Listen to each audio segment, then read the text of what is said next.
Hi everybody, this is Nicole and I'm with Talia and Tiffany and shortly Joanna and Angie should be joining us and we're just going to wait for a little while to give you some time to join and in the meantime please enter any questions you have into the box on the uh, Google Hangouts page.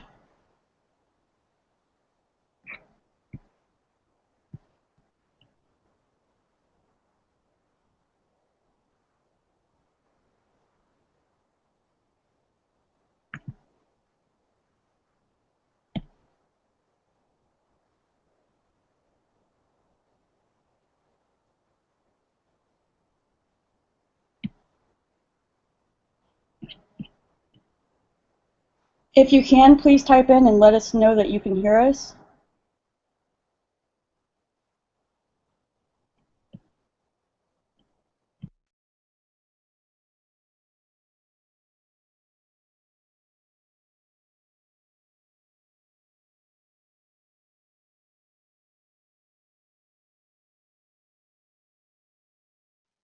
Hey guys, I've just turned on Q&A, so if you feel like asking any questions, feel free to do so. We just have Joanna who has joined us. We're just going to wait a few minutes for Angie and we can start.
Hi everybody, this is Nicole and I'm here with Joanna and Talia and Tiffany and we're going to talk to you about the top 5 obstacles in CRO and I'm just going to give everyone a moment to introduce themselves. Angie, if you want to start. Oh wait, she's not here yet. Sorry. Talia, if you want to start.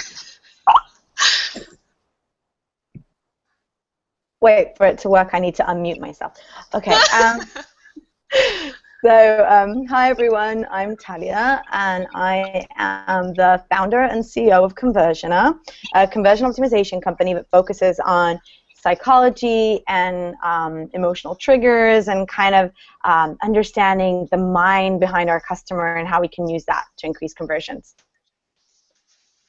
Tiffany? Hey everyone, I'm Tiffany De Silva. I am the Digital Strategy Director at Powered by Search. I'm a full stack marketer. I've been working in the industry for about 10 years now and used to be the head of CRO at Shopify. Joanna? Okay, thanks. Hey guys, I'm Joanna Wiebe from Copy Hackers, and I am a single stack marketer. No, I'm just kidding. I just focus on copywriting. That's largely what I do, conversion focused copywriting, helping startups primarily with that. Nicole, back to Yeah, you. I was having a hard time unmuting. I am the head of community growth at inbound.org. I've been at Growth Hackers TV, Product Hunt, and Growth Hackers, and I did conversion rate optimization when I ran a full service marketing agency for 6 years. Um, so that's me, and I'm going to let Tiffany talk now about our first obstacle. I'm just gonna jump in for a second. I want to make sure that everyone can hear us because I can see that one person saying that he can't hear. So can someone just write to us and say that they can hear us so we're 100% sure that everyone can hear us, we're not just talking to ourselves? Thank you, guys.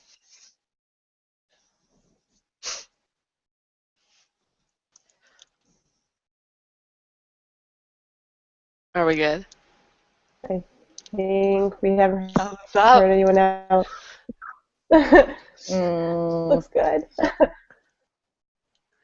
okay. All right. I think everyone can hear us, so I'm gonna hand it back to you guys now. Sorry. Okay, so one of the big things that I know people struggle with is actually getting buy-in um, from within the company. And things that you really need to look at when you're trying to get buy-in is to choose the right time to get it.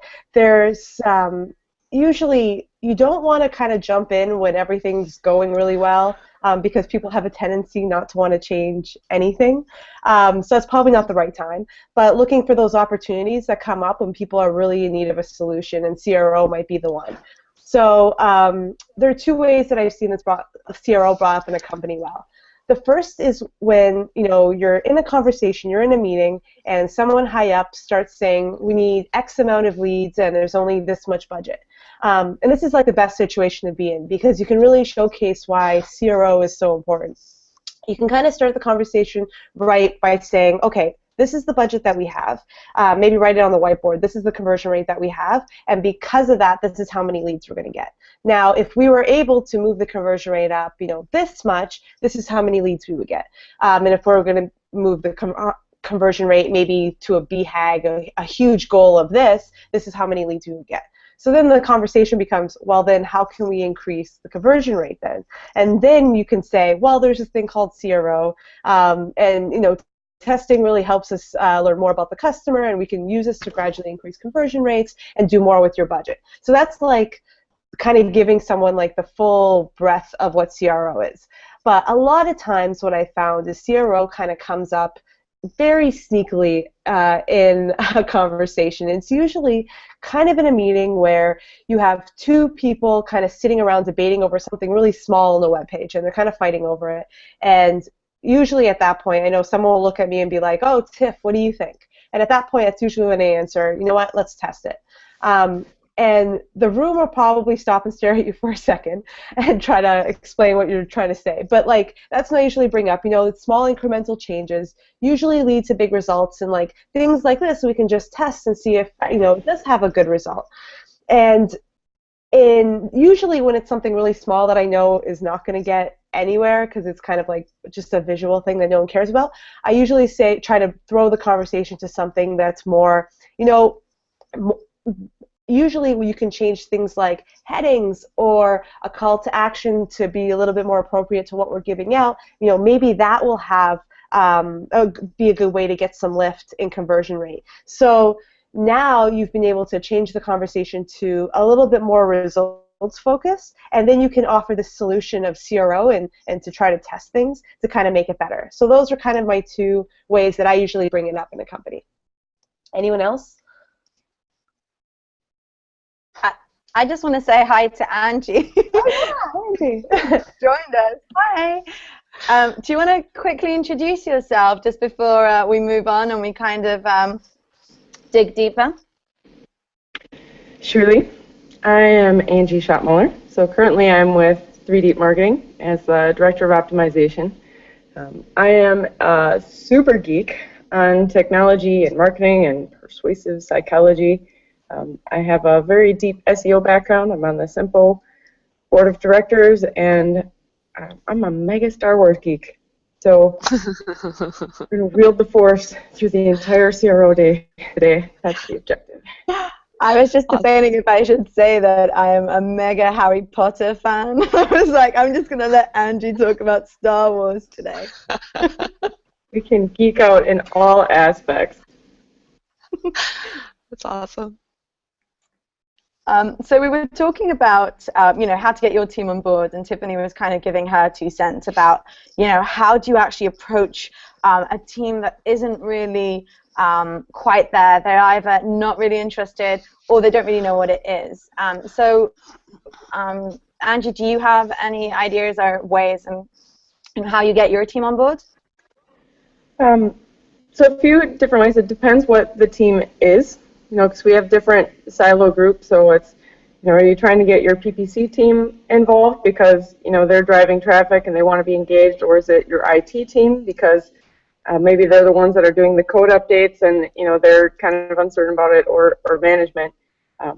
One of the things that I found is very intriguing kind of across the board is showing them heat maps, right? Heat maps, like you look at them, especially like an attention heat map, and it's like, wow. It's like reading an x-ray, right? It's like, especially even with clients, like you look at it and you're like, tell me what you see into the mysterious land of heat mapping. So that's a fun piece that I think across the board of like it is the spark of curiosity that then you can try to like fan into more curiosity to be like, well, let's test it or let's try it out. The other piece I found is very helpful is really more empowerment.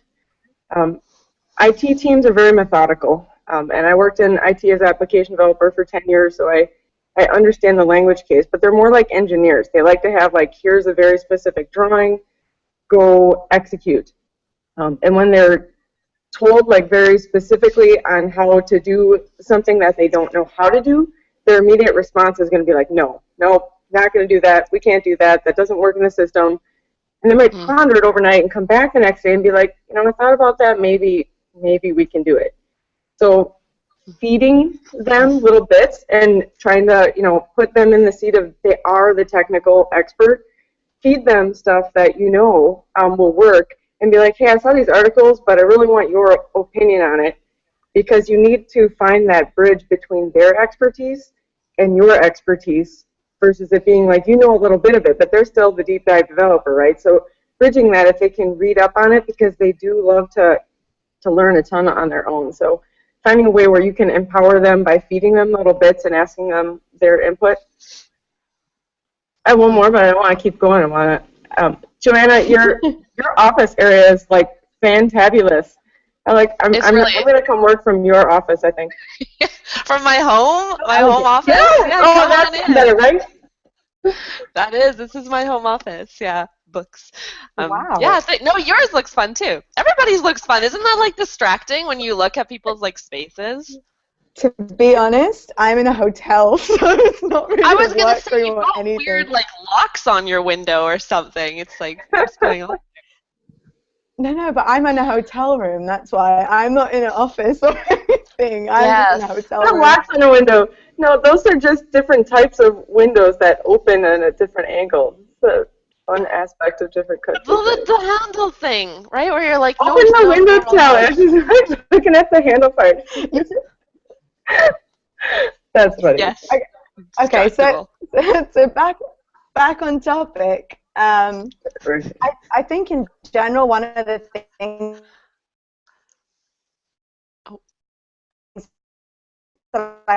hires at the big different kind. Usually, the biggest issue that they have is that some team, like part of the team does want to help, but part of the team feels like we're either overstepping them, we're taking their work, we're giving them more work or whatever. And the best way that we've found in the past to kind of get people on board is to help them feel that they're making a difference within the company and that it's going to make their lives easier. So whether it's with the developers or whether it's with the designers or and even the marketers, just kind of giving them the idea and helping them see how it's going to make their life easier and how they're going to look better, have an easier way of understanding data, or just kind of improving their numbers is a great way to get the team on board. What's wrong with my English? On board with CRO. Yeah, I'll just add to that too. Oh, go ahead. On the note of how it's going to make their lives easier, I think all the same play with the easier is more fun. Like, how are they going to have more fun with stuff? So if there's a way to gamify it or put a little competition in there, one of the things I recently thought of to try to really span across different groups was, even though it's not fully like gamified as a winner, but if you have your IT team of like, hey, here are like 8 principles that we expect to have on a landing page, come up with some different responsive layouts. And then for the design team, come up with some different themes. So different color palettes and fonts. And again, here are some, simple guidelines for them to follow, and then going on to, the content team and PPC team of, okay, come up with the content snippets that you think are best, and really having it be like a collaborative, gamified powwow of, what combination can you put together that you think would be best, and to encourage them to really think outside the box. Like, everybody's seen a basic lead gen landing page of how can you think outside the box. So any way you can gamify it, but in a way that involves all the teams so that they feel like, here's where my contribution fits in a fun, gamified way, is a good way to build the unity of the team, but also to, we have fun in conversion, right? We want to make it more fun. So Joanna, do you want to jump in? We have like a few more minutes just for this first question. We're going to move on to the next one. Sure. Yeah, I was just going to say thanks. Can you hear me? Because I had to change my mic. Am I good? You sound great. Okay. Oh, great. All right. I was going to say that, when I think about how I got interested in CRO, and I think it was happening for a lot of people at the time, most of us think back to Jared Spool's billion-dollar button, the big test that they ran, and then they were very public about it, how they made a single change to the guest checkout or whatever, and they got this billion-dollar lift for some undisclosed company. And it's really, most people that I know get stoked about CRO when they see the potential for big money, right, which we've all been talking about. It's kind of scary because it puts you down this path of expecting a billion-dollar button, or 3 million, whatever it was some astronomical number. I think it was 300 million. It's a $300 million button. But those are the kinds of things that I've seen people get really stoked about, and it's a good way to get CRO in. Unfortunately, it's just like money, right? And it's not the process or anything like that. So then you have to do the hard work of getting them to get to the point where we can have a $300 million lift. That's no, I completely agree. I think moving on, like our next question is actually quite, it's kind of diving a bit deeper. What is that? CRO obstacle get stoked? Go, Nicole. Yeah, so we were just talking about how to get your team on board, but then you've also got your clients. If you've got a marketing agency, there's going to be a lot of clients who are still trapped in this SEO-only mindset, or this SEO plus social media mindset will lead to sales, and that's not necessarily the case. Just because you're ranking #1 for something doesn't mean that it's going to lead to conversions, right? Because you might not be talking to the right audience. You might not be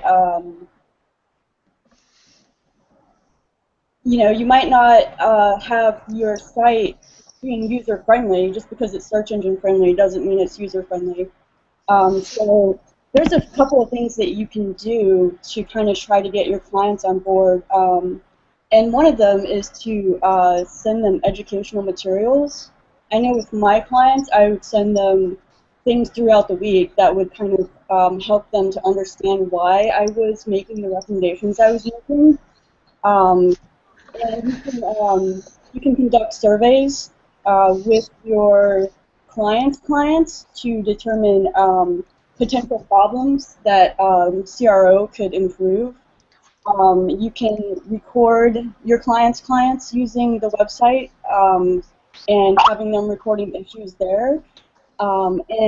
What's most important, though, is you need to make it really clear that even though you're doing these initial tests, that you need to move forward with a real solid strategy to have any sufficient movement with CRO in general. So that's what I've found.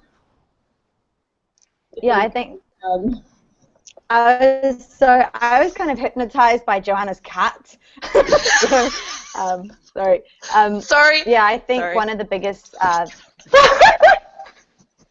Sorry. What's going on She there? wants to be seen. She's like, oh, Love you're the looking attention. somewhere. Look at So me. pretty. Anyway, sorry. Okay. So we're talking about, how to get your clients on board, with CRO, and that's one of the things, I love your comments, Nicole, because you really kind of take it into the fact that none of anyone really understands the potential of it. And I think Angie has a lot to say. Go, Angie. Yeah, and she's not speaking. She's just writing today. I can't. I can only handle so many screens. I'm totally like in live tweet want to mode. So that was my live tweet for you. Awesome. Very nice. Very nice. I don't even know what to call that, right? The first thing I found to get clients on board, I actually kind of work a psychology play when I can. I try to listen in on account manager calls so I can try to determine what buying modality they are, which means if you're listening in on this one, make sure to register for the next webinar session right after this on CRO psychology, because I'm sure we'll talk about it a little bit more. Right. Always selling. Always selling. So the 4 buying modalities, they're competitive, spontaneous, humanistic, and methodical. And I try to listen for key points so I can figure out like what their actual pain point or hot button is. And most of the time I can actually figure that out pretty quick within a call, and then I know what the play is. For competitive modalities, it's absolutely about learning. So if you're saying like, what did you learn from your last campaigns? Yeah, you got results, but were you learning something specific from them? Do you know that this word works better than this word? Have you really determined that this type of layout works better than this one? Or are you not confident of that? And you sort of think, but you still have hypotheses that are in there. So the methodical type is very drawn to process. So they want to be like, what's your specific process? What's the math on the ROI? ROI is really a big one.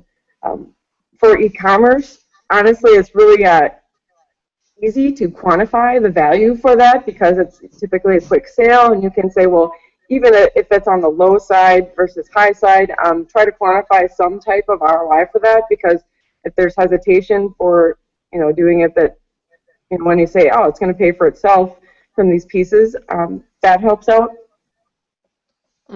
I gave 2 in there. You guys want to jump in? So show them the ROI. Show me the money.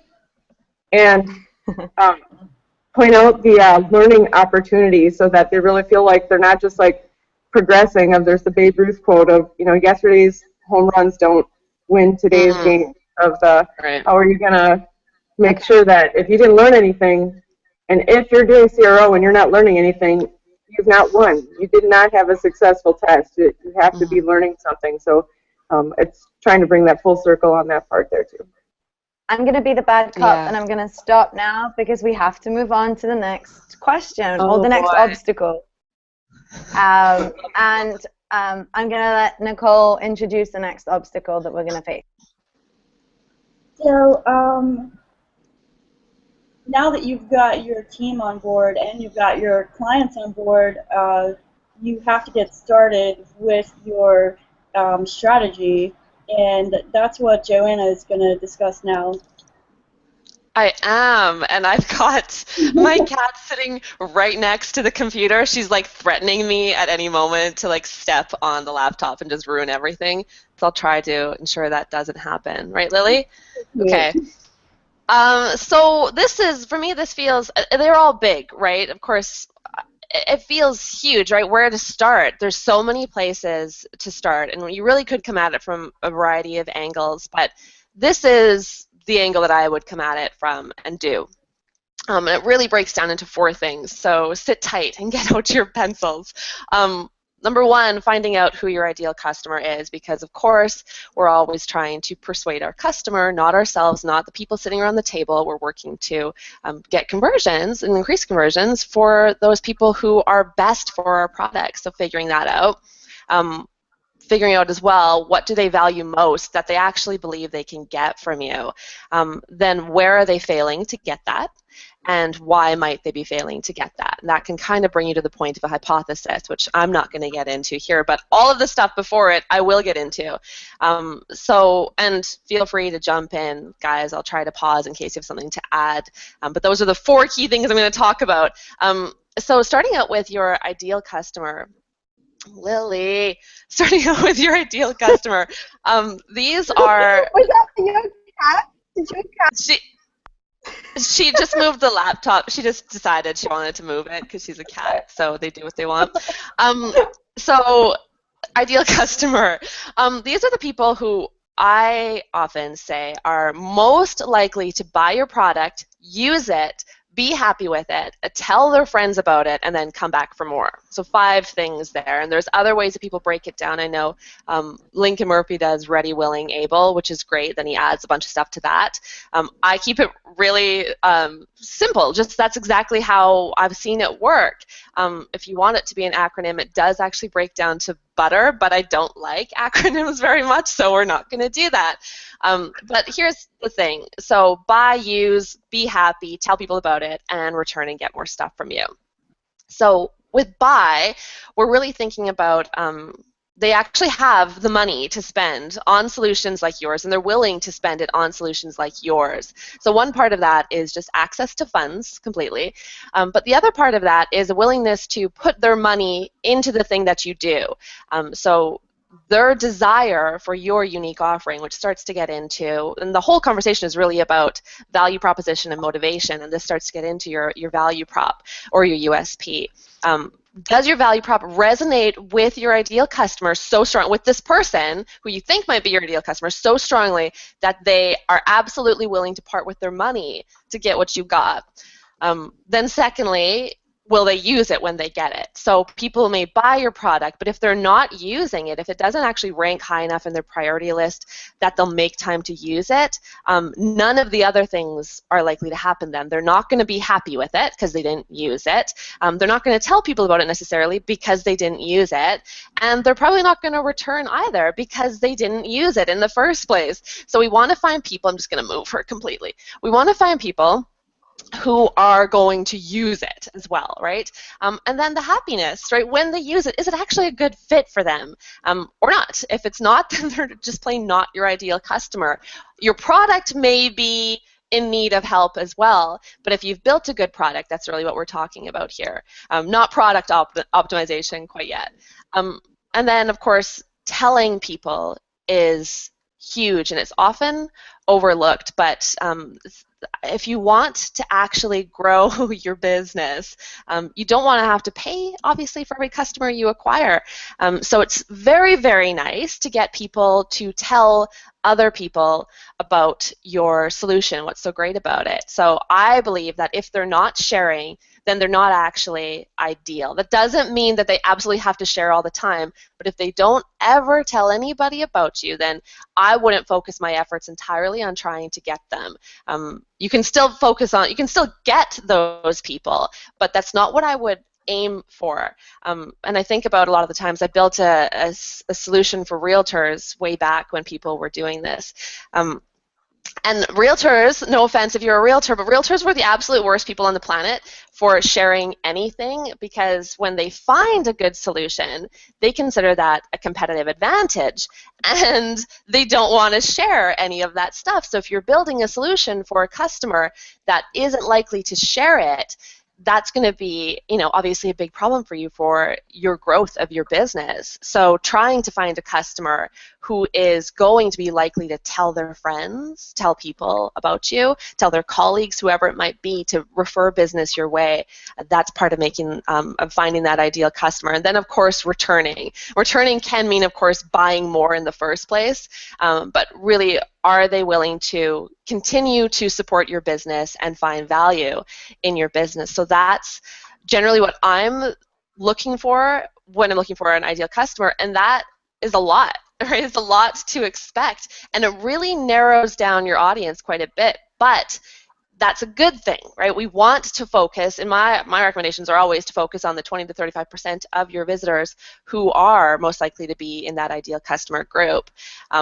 And I want to point out, too, that your ideal customer has nothing to do with demographics. I know if you're familiar with the guys at the Rewired group who do the Jobs to be Done methodology, I can't remember who it was who was on a podcast just a couple months ago, where he said, nobody buys the Wall Street Journal because they're a 55-year-old white male living in New York City, right? It's not about demographics. It's about their motivations. It's about what's actually going on inside of them, and that is more important to determining your ideal customer than anything to do with what gender they are or how much money they make per year necessarily. Does anybody want to add anything to the ideal customer talk?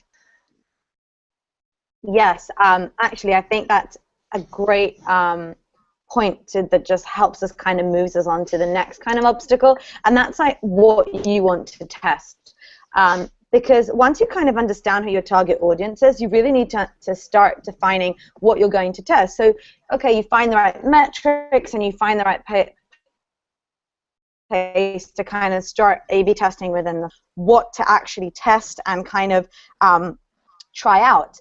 And one of the things that I've noticed, and I'm going to be talking about this with Angie a little later on the psychology panel, but is that most people kind of tend to really take their landing page, and I'm just going to talk about landing pages now because it's easier, but take their landing page and kind of break it into different elements. And as you said, it's kind of like, okay, he's white, he's a 55 male from New York, so let's show him this type of call to action or this type of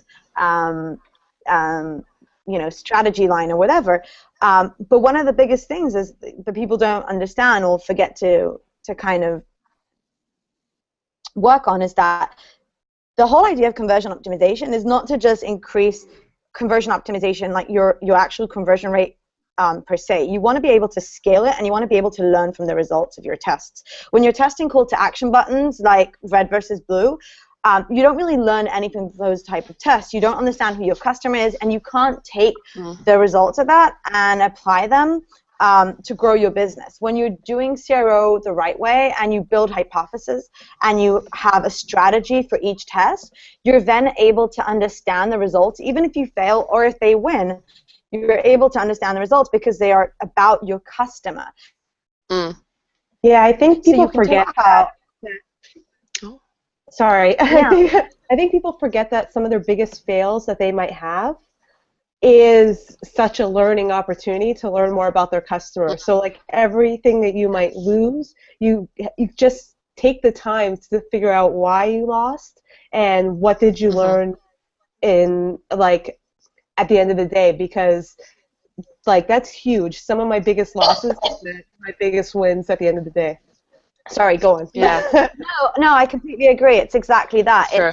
It's building a strategy around understanding who your customer is and remembering that people don't buy products because of their price or their features. You know, they buy a product because of what it makes them feel about themselves. They want to feel loved. They want to feel safe. They want to feel part of a community. And your tests can help you actually identify what your customer's emotional triggers are, who they are, where they're going to address them. So I completely, resonate with what Joanna was saying and what you were saying, Tiffany, that at the end of the day, it's all about the big picture. It's not that specific KPI. It's about understanding what your goals are. So and what your clients' goals are and how you can help them achieve them. I can see So Angie has. I'm in agreement with all those pieces. From the obstacle perspective and getting started on the first test, though, I am going to go against your blue versus red button piece, only because it's really important to know what test to run first, because you really need to be confident in that first test to try to gain trust with that client or with your team so that they're excited to do the next one. Because if you try it out and it doesn't work out, now you've really kind of built up a mountain. You have the, oh, this is something new I haven't done before, plus uncertainty and fear of failure that is put together. So one of the tests that I have historically done that thus far has never failed me has been a change regarding color. I put together this color model called the clockwork conversion color model. Like literally it works like clockwork, but leveraging a few different factors in color. I'll post a link on it shortly, but it's not just about complementary color. It's about understanding physiology, like, you know, that crazy dress photo that went around everywhere about how people see things differently, and understanding that before you can tap psychology, you have to use physiology right on the page, because what they see first is based on, you know, the color, contrast, all those factors that come into play. So button color slash color changes on the page that basically neutralize everything else except the hero shot and the call to action, so that that is the dominant thing on the page. That is the first test that is like my go-to test winner, because 95+% of sites that I've looked at do not fit the 4 color principles that I figured out from the physiology model, and testing those out and applying all of them has steadfast come to fruition to be a positive test. So I'll post that link for you, but that's one of the things of, you know, knowing what to test first is something that, you know, find something that is really obvious of a pain point, that really borderlines more of some usability factors, and hot pain point that you know is like, this is a major turnoff. It could even be like load time on the page of the, find something that you know is a major burden that, you know, with a simple test fix, you know, will get you that lift, because it's really important from the obstacle perspective to get a win right out of the gates, or you're really going to have a mountain in front of you to climb. I completely agree, Angie. I think that you will things that you notice are a big pain point. I think my main kind of idea here is that when you go in and you start testing, you want to have a strategy. You really want to not just go in and say, okay, well, you know, I'm just going to change this and that, but you really want to be able to follow the right metrics, understand who your customers are, see where they are within the funnel, not just actual in the funnel like on the landing page or on the checkout page, but really within themselves, and be able to find the right messaging to use and the right strategy to use so you can follow up on it and really understand the results. Yeah, I think the whole conversation for me is kind of getting to something I'm sure we've all seen, which is that split that eventually happens internally, where people who were just excited about a quick result get very bored by the process that's actually required to do CRO well, but other people who love the process were maybe not interested in that early quick win that didn't seem to be necessarily based on, you know, this rigorous process and system and all of that. And so it's like, for me, then you start to wonder, well, how do you start an engagement right to solve for both of those groups, those who want the quick win and those who also want to believe that CRO is more than just magic tricks on the page. So I don't have a solution for that, but it's an interesting part of a discussion. How do you start people on a winning test? And I've done the thing, Angie, that you're saying you do, where you go out with what you know is a good, solid winner in order to get buy-in and like keep that buy-in.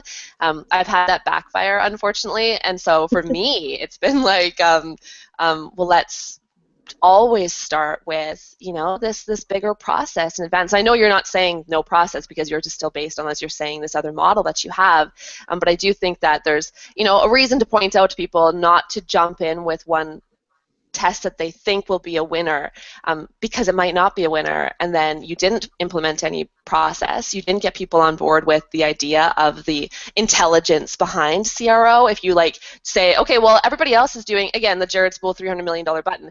Well, if they're all doing this button test, let's do this button test too, and then we'll see a big lift and we'll all have a party.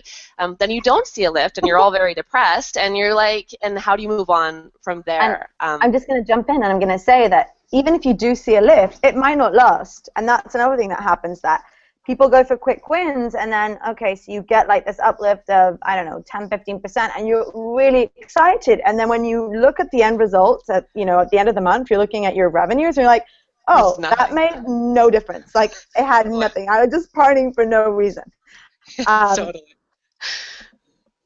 I think you have to also started out like Oh, sorry? go on. Sorry, there was a pause. I think you have to set expectations too, though. Like, I know that's always like a big problem that I've faced, where it's like we want big wins, and one big win has to be after another big win. So like you can't even be excited about that one win that you have, because you're like, oh, what else is coming up? Does that mean that you're going to give us something more? And it becomes this like kind of pressure, especially for in-house CROs who are kind of stuck in this, like, this is their job, is like the results are kind of more, it's what they're getting paid for. But that's when I kind of like to set the expectation of, you're going to get one big win a year, let's say. Let's just say there's going to be one. And the rest of the year, we're going to learn all these things about the customer, and I'm going to be able to give you all that information, and we're going to kind of dive into buyer personas, and we're going to better understand them, and I'm going to be able to, at the end of the year, not only give you this big win, this one big win, but, and usually there's more, but you can say that, but I'm also going to give you this other report that you're going to have all this information about your customer that you never had before.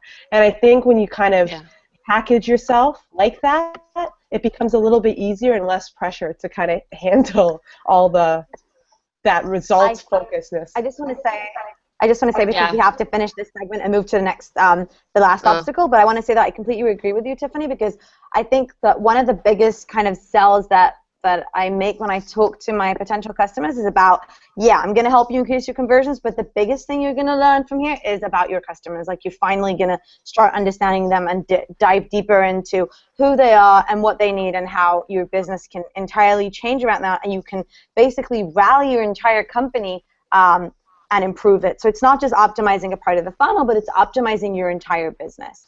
And on that note, which was very dramatic, we're going to start talking about tools. I'm going to let Angie kind of dive into that, because she has these fantastic tools that she has, that she recommends all the time, and we can kind of talk about them. Tools. I have a tool fetish. I've like completely come to that conclusion of, like, if someone wants to get my attention and they're like, oh, this new tool about something, I'm totally like, oh, I must learn about this tool. I must bookmark this tool.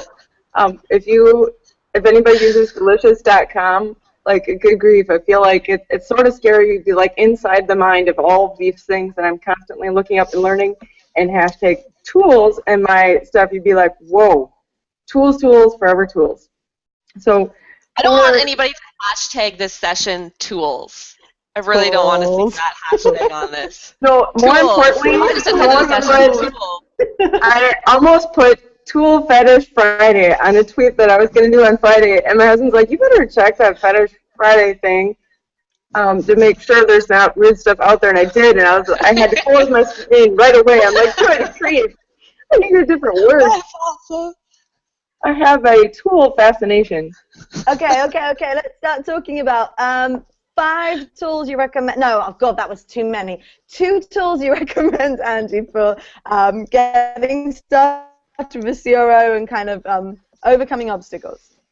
Getting beyond obstacles. I mean, one that's imperative for me is everything needs to be data-driven, to start with. So I have some very advanced Google Analytics event tracking that I find to be imperative to have on a page before I do optimization or want to plan out tests. We have a lot of clients who are like, oh, just review this and give us some quick feedback. But some of the events that are in there for Google Analytics would be, you know, a 5-second view time, which impacts bounce rate. So if they leave within 5 seconds, that tells us a lot. You know, do they scroll beyond the fold? And the way that I have that set up is it's actually based on screen size. So, you know, it literally is like that, you know, area that is unseen. Do they go and view that area? Do they stay with 15 seconds, which I call stick? And then do they scroll to the bottom of the page? And these type of, you know, really basic events that are in there help to identify, like, really how far when the user gets on the page are they getting into the page. So if you're really having a hard time with, you know, bounce rate, or they're not scrolling beyond the fold, that helps you focus on what you need to focus on first and also plan your new test. So I'll tweet out a link to the snippet for that. I actually put it together and just posted it on JS Fiddle, so anybody can use the code, but Google Analytics event tracking imperative for that first piece that's in there. Attention wizard for just basic attention heat maps. What I really like about those is that you, instead of having a page be live, if someone's done a mock-up or different pieces, and especially if the designers or the partnering agency, that is the brand agency, is not familiar with conversion-centered design concepts, I found it to be very helpful to be totally non-subjective in their critique. That being like, well, I think it should be like this for these pieces. Of the attention heat map can help point out some, you know, aspects of like, okay, all of the focus is over here on this sticker, which is not clickable and completely detracts from the call to action. Then if you give more like a why basis of saying we want the focus to be on the call to action and, you know, drive a more controlled iPath flow, and then they see that and it's not subjective. So heat maps are great. And Attention Wizard has, like, you know, for a penny you can get like 10 of them free in the first month or something.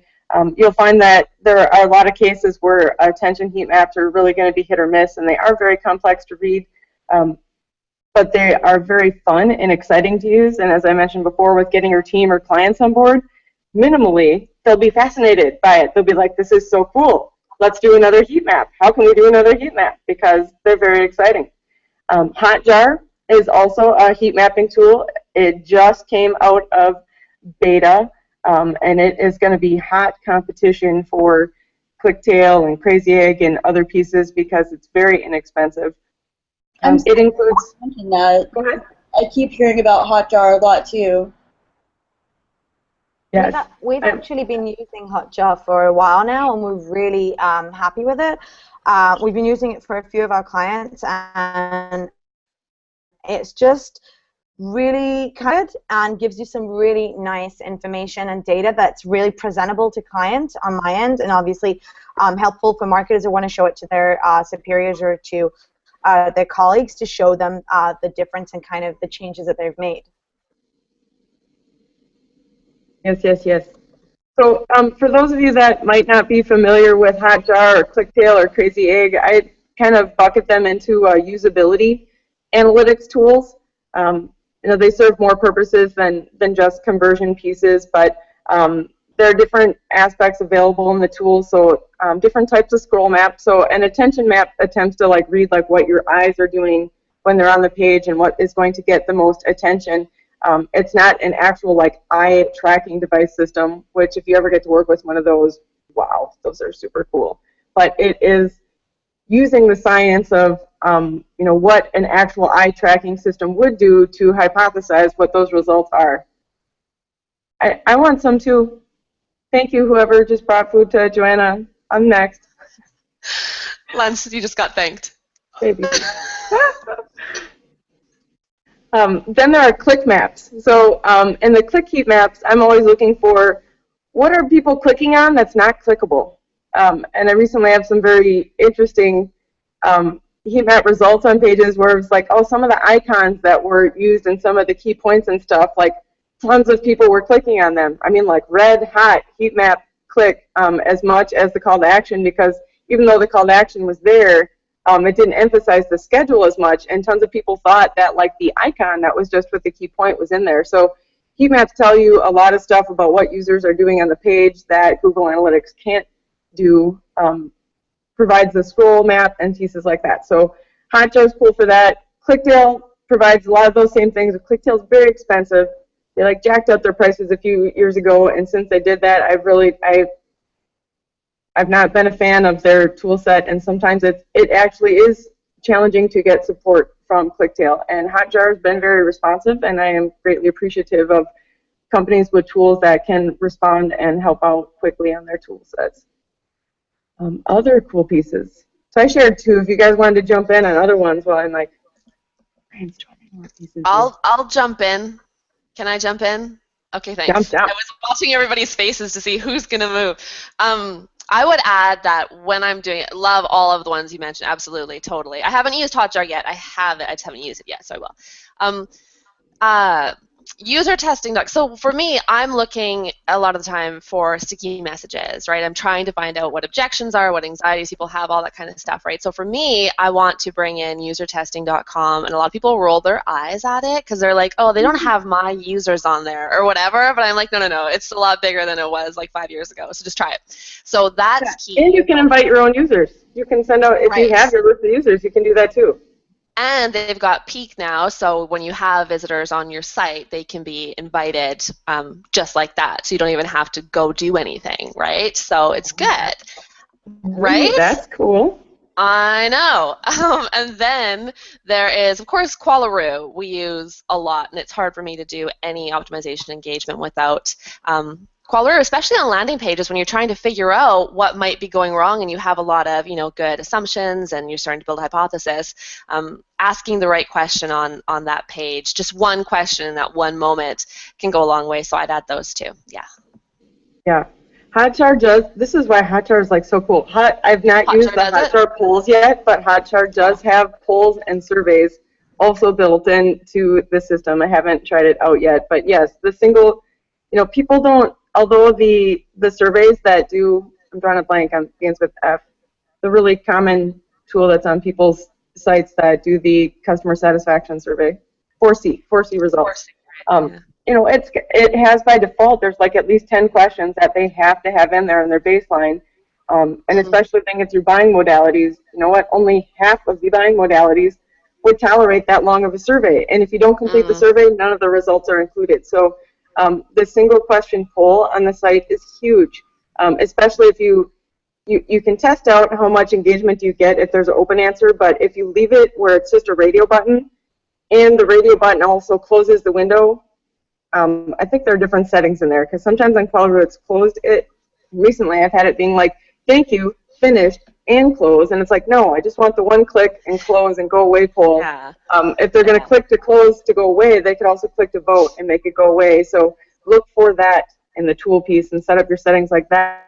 That way you're getting insight and information.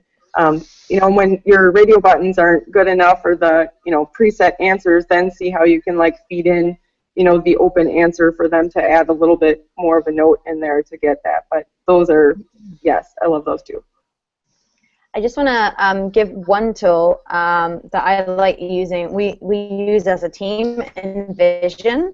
I don't know if you guys tried it before, but it just helps kind of show design. So we kind of have a studio and we design stuff for our clients, like landing pages and stuff, and it helps us to basically upload the landing pages to there, or the checkouts, or whatever the pricing pages, and then we send the link to the client and they can actually look at them, comment on them, give their perspective on it, and it's a much easier way to kind of communicate design and any changes that you've made. So I really, we've been using that for about 6 months now. We've been really happy with it. So I don't know if any of you guys have any experience with it, but we're very happy with Envision.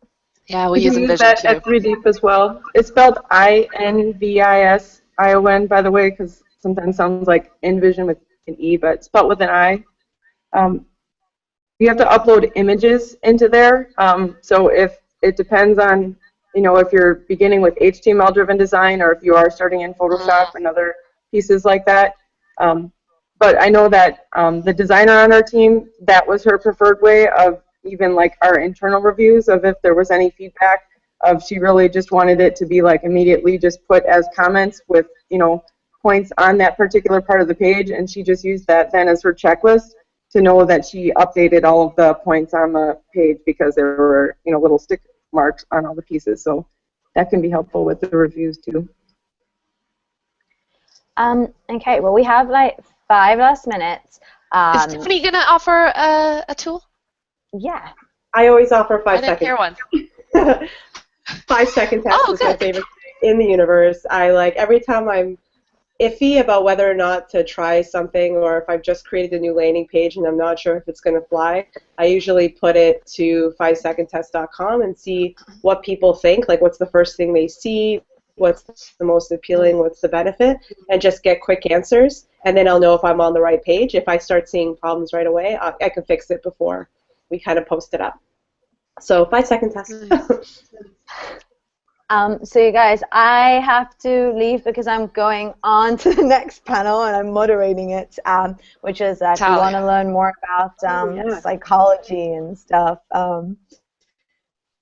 then you can join Angie and myself on the next panel, and I will see you guys later. It was fantastic talking to you. Thank you so much for listening, and if you have any questions, then tweet to us. Thank you. Bye, Talia. Thanks, guys. Feel free to tweet on, follow the CRO hashtag because my username's way too long to spell. If you have further questions, just ping us on Twitter all day long. Cool. Bye. Closing out. Obstacles, kaboshed. Mission achieved. Just like that. Done. That was really abrupt. Done. I'm like thrown by it. Mission done. Nice. Bottle dropped. Bye, guys. Oh, Tiffany, let me see. Make a noise, Tiffany, so we can see you. Oh, how cute. She's been listening the whole time. Aw. Okay, bye, guys. Thanks so much.